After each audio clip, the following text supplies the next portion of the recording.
Pues tenemos a Javier Maroto, portavoz del Partido Popular en el Senado. Buenos días. Hola, muy buenos días. ¿No le gustan las fotos que le hemos puesto? He visto alguna que era como si estuviese enfadado. Yo me enfado pocas veces. Igual hoy es un día, no sé, a ver qué pasa.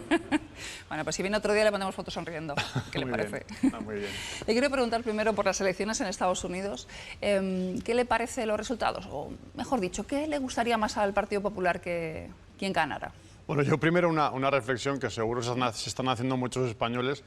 Los que piensen que el sistema electoral español es complejo, que miren ahora si es complejo o no. Miren, Yo hice esa reflexión el otro día. Algunos países con trayectoria democrática como Estados Unidos pues tienen este sistema tan diferente y realmente complejo. La posición del Partido Popular es una posición de Estado, es responsable. Te puede gustar más en lo personal o en lo político una candidatura u otra, pero nuestra obligación como partido de Estado y como partido de gobierno es mantener una relación siempre positiva con los partidos al otro lado del Atlántico. En ese sentido, creo que es fundamental que la relación con Estados Unidos, no por el presidente que esté, sino porque hay cantidad de jóvenes y empresas, autónomos, que venden sus productos también allí y, por tanto, la relación comercial genera empleo en España. Tener una mala relación con Estados Unidos porque sí, porque no te gusta el presidente, es hacerle la Pascua a mucha gente aquí en España. Seguramente gente que no tiene nada que ver con la política. Así que, pase lo que pase, trataremos de mantener una muy buena relación con todos los países, americanos del norte y del sur de América. Le traduzco la pregunta entonces. Como los analistas dicen que unos buenos resultados de Trump le da oxígeno a Vox, ¿está de acuerdo en ese análisis? Yo no sé el oxígeno que puede tener. Mire, yo creo que de la moción de censura se han hecho muchos análisis, hay uno que a lo mejor no se ha hecho tanto. Vox ha tenido un posicionamiento político estando prácticamente en silencio o solo hablando en sus mítines para los suyos. Abascal se quitó la careta el otro día. El problema de hablar mucho tiempo es que dices muchas cosas y se ha quitado la careta. Yo me he quedado sorprendido porque que haya un partido en el año 2020 que diga que prefiere la dictadura de Franco al gobierno de Sánchez, es decir, que prefiere la dictadura a un gobierno en la democracia, por muy malo que sea. Eso lo dijo antes del debate de por muy malo que sea, pero no con tanta audiencia, por muy malo que sea un gobierno en la democracia, para el Partido Popular siempre la democracia es mejor que la dictadura, una diferencia enorme. Por poner otro ejemplo, que mucha gente joven ha estado votando a Vox, ahora saben perfectamente que Vox es un partido contra el medio ambiente que niega el cambio climático. Para el Partido Popular es vida el medio ambiente o no hay vida sin el medio ambiente. Son diferencias esenciales que han marcado discursos fundamentales, por no hablar de Europa, que es otra fundamental. ¿Esa es entonces la estrategia del Partido Popular para recuperar votante que se fue del Partido Popular a Vox? Hay un error, hay algunos votantes del Partido Popular que erróneamente, quizás nosotros tenemos algo que ver con esto, han pensado, bueno, el PP y Vox son lo mismo, solo que Vox dice las cosas de una forma más contundente. Bueno, esto quizás hasta antes de la moción de censura algunos votantes podrían tenerlo claro. Como digo, hay diferencias tan importantes ideológicamente que es que la España que defendemos es también distinta. No se trata de ver quién grita más o quién dice España con más fuerza. No va de esto, esta situación que vivimos en Europa y en España. Vox es un partido que ha demostrado que le gusta la autarquía en España y no le gusta Europa. ¿Qué sería de Europa, como defiende el Partido Popular, si nuestros socios como Angela Merkel o von der Leyen, que son las personas que han conseguido los fondos o han contribuido, mejor dicho, a que los fondos lleguen a Europa en esta crisis? ¿O qué sería de España sin una Europa fuerte que, por ejemplo, le ha parado los pies a Pedro Sánchez con la tropelía que quería hacer de nombrar a todos los jueces del Consejo General del Poder Judicial a dedo?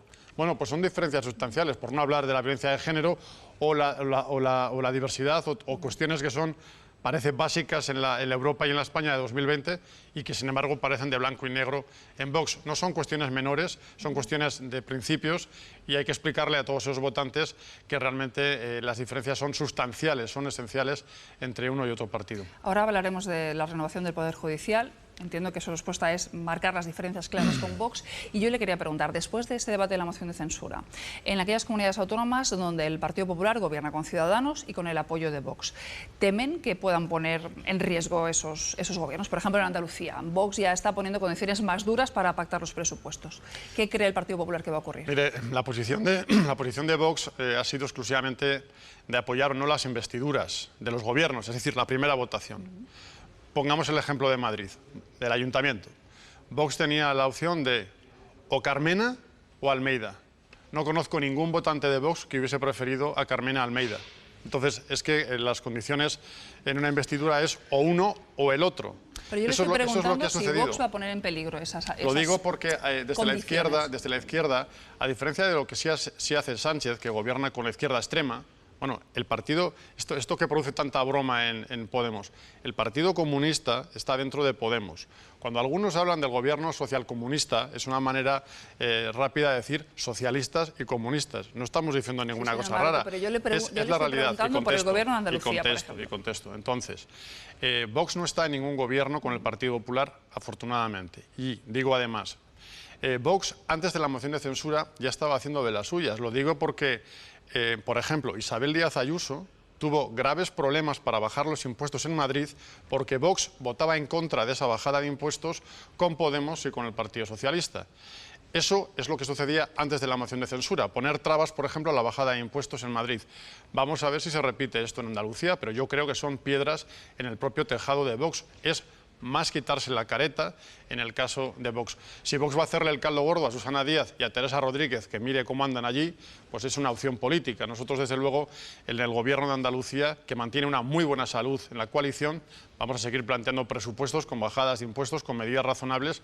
Vox va a tener muy difícil explicar que no quiere eso y que prefiere las medidas de la izquierda. Pero bueno, estaremos atentos a lo que hacen. Le quería preguntar también por las medidas que están tomando para luchar contra la pandemia. El lunes de la semana que viene, el lunes 9, se acaba esos primeros 15 días del estado de alarma. Luego tenemos una prórroga de 6 meses. El Partido Popular se abstuvo en esa votación.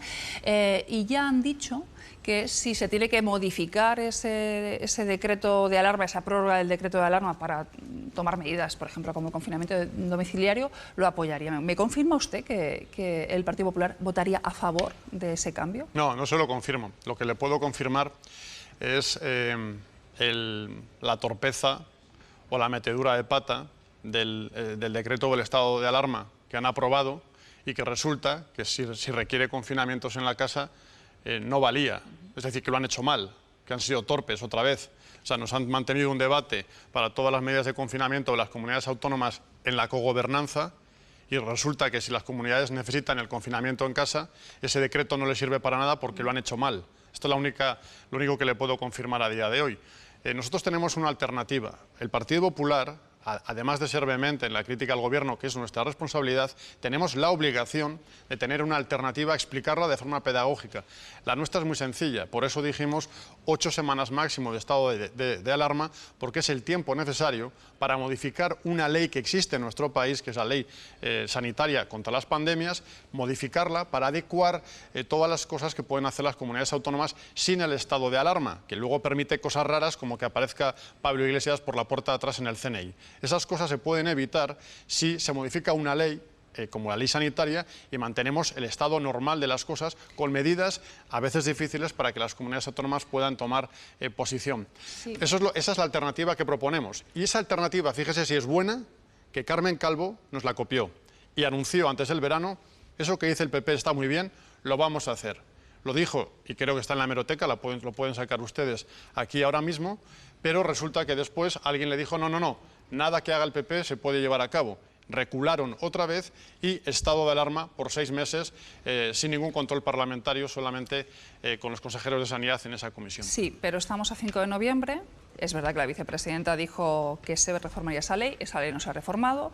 El Partido Popular dice que necesitaríamos 8 semanas para hacer esa reforma de la ley, pero estamos a 5 de noviembre, tenemos una situación muy crítica en España y no nos podemos esperar 8 semanas, quizá no nos podemos esperar 8 semanas para tomar medidas más duras.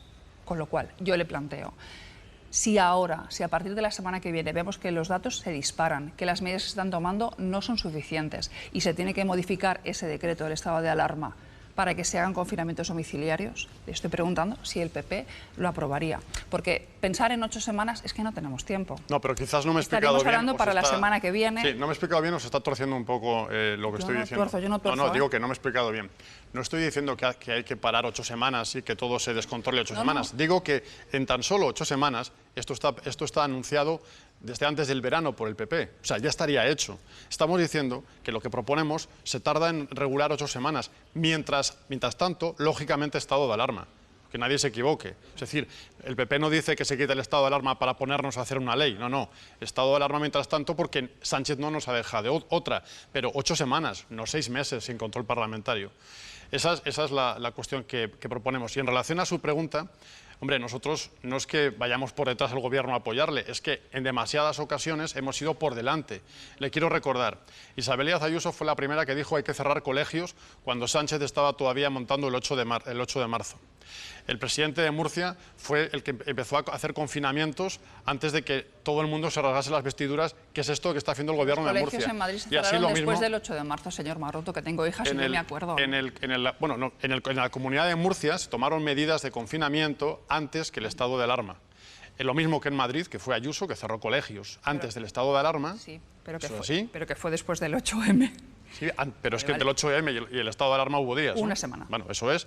Y por ser riguroso es así. Por tanto, antes del estado de alarma, Isabel Díaz Ayuso cerró colegios. Es decir, el PP se adelanta a las medidas cuando es necesario. Pero cuando hay medidas alternativas que son más eficaces, no es por llevar la contraria al gobierno. Mire, el gobierno es malo en nuestra opinión. Sánchez es el peor presidente que ha tenido la democracia. Es el peor presidente en 40 años, no en 80, como dice Santiago Abascal. Pero a pesar de eso, el PP es un partido de Estado. Hemos apoyado decisiones del gobierno y lo volveremos a hacer cuando sean decisiones positivas para el conjunto de españoles. Si ahora Sánchez se trae al Congreso de los Diputados una medida para apoyar a los autónomos que están con los pelos de punta y tienen razón para estarlo en situaciones extremas, el PP va a apoyar medidas en apoyo de los autónomos, aunque las traiga Sánchez, porque la gente no entendería ninguna otra cosa y porque es bueno para nuestro país, igual que si trae medidas de bajada de impuestos. Esas cosas las vamos a apoyar, pero eso es compatible con cantarle las 40 al gobierno cuando mete la pata, y en este caso, desgraciadamente, y con esta pandemia, ha metido tanto la pata que España es el país con más fallecidos, más contagiados, más sanitarios contagiados y las peores cifras económicas, todo a la vez con el peor confinamiento. Algo tendrá de razón el Partido Popular cuando critica al gobierno en esto, porque no se pueden hacer las cosas tan mal y encima con tanta soberbia. Le quería preguntar, ya que ha puesto usted encima de la mesa a la presidenta de la Comunidad de Madrid con sus medidas. Sí. Estamos estas semanas viendo cómo diferentes dirigentes de diferentes comunidades autónomas toman medidas distintas. Por ejemplo, por poner un ejemplo, Castilla y León y la Comunidad de Madrid, insisto, la Comunidad de Madrid, que usted decía, Isabel Díaz Ayuso hablaba de ella, en la Comunidad de Castilla y León, las dos gobernadas por el Partido Popular, y las medidas en Castilla y León y en la Comunidad de Madrid son ostensiblemente distintas. En Castilla y León se cierra la hostelería, cierre perimetral, se han tomado una serie de medidas que en la Comunidad de Madrid no se han tomado. Y desde el principio, ustedes, Pablo Casado concretamente, puso como ejemplo de la manera en que gestionaba la pandemia a Isabel Díaz Ayuso, y de hecho él dijo que si yo gobernara, tomaría como ejemplo a Isabel Díaz Ayuso. ¿Siguen manteniendo eso? ¿Sigue creyendo el Partido Popular que las medidas que está tomando Isabel Díaz Ayuso es la mejor forma de hacerlo, a diferencia de otros dirigentes del Partido Popular en otras comunidades autónomas? Pues cójanse los datos y juzguen ustedes. Yo estoy escuchando en todos los medios de comunicación, en todas las televisiones, en todas las radios, a todos los analistas decir en estos días, oye, ¿cómo le han puesto verde a Isabel Díaz Ayuso? ¿Cómo la han criticado desde el gobierno? Parecía que toda la pandemia estaba en Madrid, ¿se acuerdan? Y resulta que todos los mismos analistas y los mismos medios de comunicación están diciendo hoy, oye, las cifras que mejor van son las de Madrid, de toda España. La comunidad que mejor evoluciona es la Comunidad de Madrid. Mire, yo no creo que sea solo porque la gobierna el PP. Yo creo que eso es un mérito y un éxito de los madrileños, que se han tomado muy en serio las medidas, a pesar de los cafres que hay por ahí, sin respetar las medidas de seguridad, haciendo fiestas por la noche, etcétera. Pero en general es un mérito de los madrileños, que tienen un liderazgo con unas medidas, las de Isabel Díaz Ayuso, que están funcionando, a pesar de los datos, con una evolución mucho mejor que el resto de comunidades. Por tanto, todos los que se les llenaron la boca criticando al PP de Madrid para intentar criticar al PP nacional, hoy se tienen que comer sus palabras. No lo digo con acritud, lo digo porque todos ustedes, los periodistas, están reconociendo que la comunidad que mejor evoluciona a día de hoy con las medidas que se llevaron a cabo es Madrid. Y esto es un hecho. Dimos ayer los datos, por ejemplo, de presión hospitalaria, y la presión hospitalaria en la Comunidad de Madrid se ha estabilizado, incluso está bajando. Y añado, esto no es una cuestión de colores, el virus no entiende de colores, no afecta a los que tienen alma del PP o a los que tienen alma del PSOE, no. El virus ataca a la gente, especialmente a los mayores, y hay que estar, a pesar de lo que estoy diciendo, el mensaje que traslado es todos a una. El virus es un destrozo sanitario, pero también social, también económico y psicológico vamos a ver secuelas psicológicas y de depresiones en muchas personas, especialmente mayores, y hay que estar todos unidos cuando las medidas son acertadas. Y cuando no, el Partido Popular tiene que denunciarlo y proponer una alternativa, porque gobernamos para la mitad de España en la mitad de las comunidades autónomas. Vamos con las preguntas cortas, por favor, y respuestas cortas también. Sí, señor Maroto, buenos días. Usted y el Partido Popular, desde la moción de censura, marcan muy visiblemente distancias con Vox, al que le deben alcaldías y comunidades, pero sus socios en esas alcaldías y comunidades, Ciudadanos, tienen una posición distinta en este momento en la política española. Hoy empiezan negociaciones con el Gobierno sobre los presupuestos. El Gobierno dice, señores del Partido Popular, pacten o desbloqueen el CGPJ. Más allá de criticar mucho a Vox, ¿sería una manera de demostrar que el PP está en otra fase, sentarse, escuchar, proponer, negociar y, si acaso, acordar desbloqueo de instituciones o incluso medidas para el país importantes? Bueno, naturalmente estoy de acuerdo con su pregunta. De hecho, en este caso, las cosas cuando se entienden claro es cuando mejor llegan a todo el mundo, cuando se explican claro, lo quiero decir. Nuestra receta para desbloquear el Consejo General del Poder Judicial, y es una posición distinta a la que hemos mantenido hasta ahora, pero es que el PP evoluciona en su pensamiento, afortunadamente no pensamos igual que en el año 80, es que los jueces elijan a los jueces. Pero si piensan distinto a Julio, ¿verdad? No, pensamos, bueno, es la posición que hemos presentado y, por tanto, si el Gobierno entiende que el camino es que los jueces elijan a los jueces, o dicho de otra manera, que los políticos no sigan eligiendo a los jueces, entendimiento, en unas horas. Será cuestión de elegir, un procedimiento rápido. Pero esta es la posición, que los jueces elijan a los jueces, como los trabajadores eligen directamente a sus representantes sindicales. Y no viene un político a poner el dedo sobre UGT o comisiones o CESIF o cualquier otro, ¿no? Eso es lo que estoy planteando. Y, por tanto, la posición se entiende clara. Es decir, cuando hay un entendimiento sobre posiciones de Estado que llevamos a cabo, nos tenemos que entender. Ha habido muchos entendimientos entre el PP y el PSOE, muchos. En Euskadi, por ejemplo, llegamos a proporcionar un gobierno del Partido Socialista, cosa que no han hecho ellos nunca. Pero cuando hay puntos de crítica, lo tenemos que hacer. Somos quien lidera la oposición, pero tenemos que hacer también propuestas en positivo. Y cuando se cumplen nuestros planteamientos, hay que votar que sí, porque es la exigencia de la democracia en Europa y lo que piden los españoles. Carlos. Sí, yo le quería preguntar... Más corta que la de Dani. Mucho más corta que la de Dani. Más corta que la de Dani. Bueno, yo me he extendido, también es culpa mía. No, muy cortita, que es evidente, como decíamos, la escenificación de esa ruptura con Vox, pero los números son muy tozudos. Nadie va a volver a tener mayoría absoluta en España, ni el PSOE ni el PP, en muchísimos años. ¿Con quién gobernarían ustedes? Porque si están lanzando el mensaje de que no es con Vox, van a volver a tensar lazos con el nacionalismo, se van a abrir hacia otro lado. ¿Con quién se imaginan ustedes gobernando si no es con Vox? La referencia que ha hecho Pablo Casado yo creo que es muy valiente, porque seguramente en el corto plazo hay algunas personas que han estado pensando el PP y Vox son lo mismo, pero Vox como que tiene más arrojo al decir las cosas. No se trata de quién grita más, insisto. El planteamiento, y por eso digo, Vox se ha quitado la careta en la moción de censura, y la cara que hemos visto no es una cara de una España moderna y europea, más bien lo contrario. Es una cuestión de principios básicos. Todavía están los de Vox diciendo y confundiendo que la violencia que sufren las mujeres por el hecho de serlo es igual que la violencia que sufren también los ancianos, los hombres o los niños. Claro que hay violencia contra todos, pero hay violencia específica contra las mujeres. ¿O es que alguien se piensa que a las mujeres las violan en la calle porque sí? ¿Cuántos hombres son violados por mujeres? Supongo que habrá casos, pero muy pocos. ¿Por qué se viola a una mujer en la calle? Porque es mujer, por el hecho de serlo, se le viola. Esa cuestión sabe que la preguntaba por otro lado, los números. Por tanto, decía, Pablo Casado ha hecho una apuesta valiente, y es explicar, cada vez que votamos divididos, Sánchez se queda. Cada vez que votamos en trocitos, el que aplaude es Sánchez. El mejor amigo de la izquierda es Vox. El partido que más alimenta a Pedro Sánchez desde el gobierno es Vox. Le interesa la existencia de Vox a Pedro Sánchez porque si no, no pueden gobernar. No lo puedo decir más claro. La unidad del espacio del centro moderado, del centro y la derecha moderada, es la garantía para sacar a Sánchez. Nuestra campaña electoral consiste en decir esto: si votas dividido, Sánchez se queda. Yo creo que es un planteamiento que compartimos todo el espectro electoral que está al otro lado de Sánchez, que desgraciadamente es muy amplio. Joaquín. ¿Qué tal? Desgraciadamente para Sánchez, quiero decir.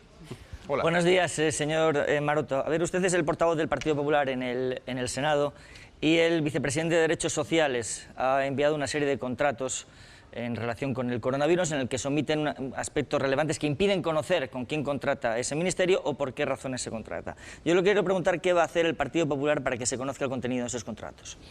Bueno, hemos pedido una auditoría de todos los contratos que hace el Ministerio, porque sorprendentemente el descubrimiento que se ha hecho, y que por cierto su medio de comunicación ha hecho público, es que Pablo Iglesias está haciendo contratos en los que no se sabe a quién se los hace, no se sabe el importe por el que se los hace y no hay control ninguno porque no publican los contratos. Esto es lo que se ha descubierto y no es ni uno, ni dos, ni tres. Lo que estamos haciendo, y también anunciamos, es que estamos analizando cada uno de esos contratos para identificar a quién se está contratando, por qué importe y por qué. Y sí le puedo asegurar que va a haber sorpresas mayúsculas en los contratos que ha firmado el señor Iglesias durante la pandemia. Mejor dicho, durante el estado de alarma.